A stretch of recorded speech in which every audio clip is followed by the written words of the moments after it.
Hey everybody, Economic Ninja here. Today we're going to talk about pizza. Primarily, we're going to talk about the pizza industry. And the reason why I wanted to talk about this is because I have a buddy that owns a pizza store in our town, very successful pizza store, restaurant, and he's finding all kinds of uphill battles. And so I wanted to talk about that today. And it sounds funny because, hey, who doesn't love pizza? So without further ado, let's do this.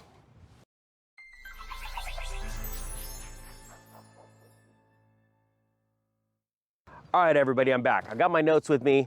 I'm super pumped. So, okay, we're gonna be talking about the pizza industry. And so I wrote some things down. So my buddy actually owns, like I said, a very successful pizza restaurant. He's got great deals. It's probably one of the best values in town. So his store is always hopping, always busy. It seems like it always takes about at least an hour to get a pizza because he's just so darn packed.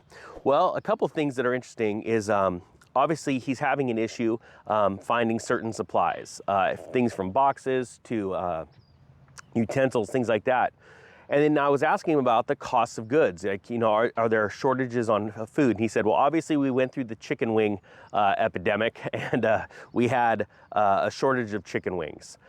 Those are starting to come back, he said, but he was talking about one thing he's having issues, obviously, we've talked about this before, is labor. Getting people to stay with the job because by and large, you know, he keeps raising his employees' hourly wage to keep up with the minimum wage, but he's also got to keep that that margin of profit available too, because why is he going to be even selling pizzas if he's not making any money, right? There's a couple different things in owning a business. If you're not making money, why do it? And at a certain point, if you're not enjoying it and you just absolutely hate it, well, why do it, right? So he says he's having a hard time keeping employees.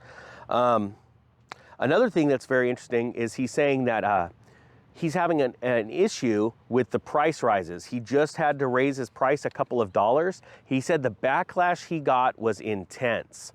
He said they would just lose their minds over 2 pizzas going up $2 because he likes to sell them in pairs. And he said that people literally have no concept of what's going on around them, that prices are going up. He says that all of his costs of goods, all of his food costs are going up. He says he's still able to get the deliveries, but the food prices are increasing. So I thought that was very interesting. Now, the reason why I brought this up was because we're seeing a lot of issues with restaurants. Obviously, we've seen this in the news where they're having a hard time keeping employees. They're having a hard time being open to full capacity because they either do not have the employees to have the restaurant filled, even though there's plenty of people outside lined up wanting to come in, but they can't even fill those tables because they don't have the proper amount of wait staff to service those people.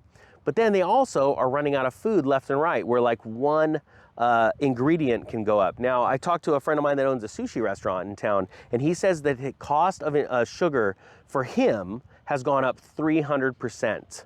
He said that is just astronomical. And you use sugar in so many things. So when you're starting to use sugar and you're going, man, the prices are going up, just one ingredient can cause the price of the entire meal to go up. So with this being said, the reason why I wanted to bring this up, because, you know, I talked to him and I said, well, what do you think about the possibility of being forced to possibly another shutdown? He said, well, if we shut down in the pizza business, we actually do great because people are staying at home. So we have so many more deliveries. People aren't, you know, going out to restaurants or not going out for vacations. So they stay at home, they watch movies and they eat pizza. So he says, for that's actually a good thing for my company. The problem is if I can't get the wait staff, the drivers to deliver the pizza, then I could have all the orders in the world and I'm in trouble. Well, I said, what's your backup plan? Now, ironically, he's into cryptocurrency. He goes, I have a backup plan. I see where this is going. So I'm preparing right now. And he says, really, he's looking at, because I brought up the point of, I said, have you thought about starting to identify other pizza companies that aren't thinking like you, that aren't preparing ahead of time? Because he says, I'm trying to stock up as much food as I can in our freezers, but there's only so much freezer space, but I am trying to stock up on boxes and plates and all kinds of goods right now. you know, so that if there is a shortage, I'm still able to deliver the pizzas and stay more solvent than the pizza joint down the street. And I said, well, what is the idea of you taking over other pizza companies? And he looked at me, he said, you know, I never thought about that. And I said, there's all kinds of other restaurants of companies that aren't thinking like you and preparing ahead. They're just sort of nose to the grindstone. They're only looking 30 days out. They're not looking 60, 90, 120 days out. And he says, you know, it's funny you say that because in the past, I thought it would be great as I'm building up profits to go out and take over other pizza joints, but I never thought it might be because of a collapse in the economy where I would be able to pick up these pizza joints. And I said, yeah, and if you think about it, in a downtime, you're gonna be able to pick up those properties at a much discounted rate, or their equipment and even their staff. People that, you know, if a restaurateur runs his company into the ground, you know, there's lots of good employees that you could still go and say, hey, would you like a job? You're already in the industry, you know what you're doing, just come on over to my place because I'm busy. So he was pretty stoked on that.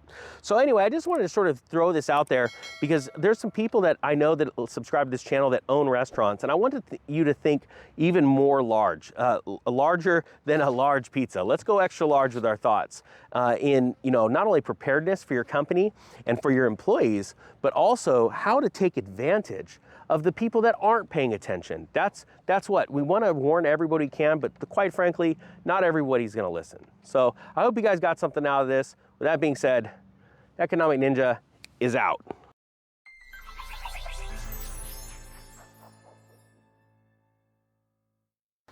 Man, I'm hungry. Still a pepperoni in here. Camera off? Score, I'm just making money. I wouldn't do this normally because they don't like it when I smack in the camera. I'm just making money. Oh.